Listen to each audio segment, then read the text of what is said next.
Hello বন্ধুরা, আজকে আমি বানাতে চলেছি ফুলকপির পকোড়া। তো দেখতেই পাচ্ছ, একটা বোলের মধ্যে টুকরো করা ফুলকপি নিয়ে নিয়েছি। এর সাথে আমি 2 টেবিল স্পুন বেসন, এর সাথে লাগছে 2 টেবিল স্পুন চালের গুঁড়ি, 1 চিমটি হলুদ গুঁড়ো, কিছুটা পেঁয়াজ কুচি, চিমটি চিনি, কিছুটা ধনেপাতা কুচি, পরিমাণ মতো লবণ, পরিমাণ মতো লঙ্কা কুচি, যে যেরকম ঝাল খেতে ভালোবাসে।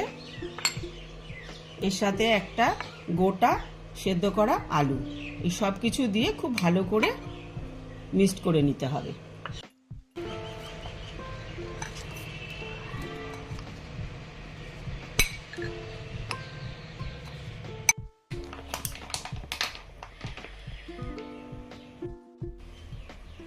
এই দেখো, মাখানোটা সম্পূর্ণ হয়ে গেছে।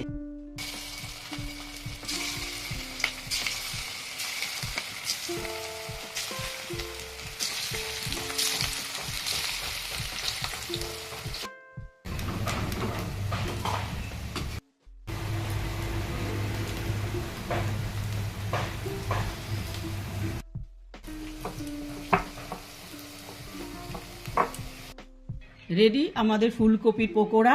আপনারা বাড়িতে কিন্তু অবশ্যই ট্রাই করবেন। অসাধারণ একটা রেসিপি, শুধু একবার ট্রাই করে দেখুন আর খেয়ে দেখুন।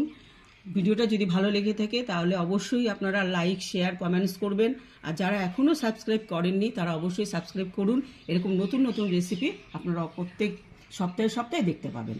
অনেক ধন্যবাদ।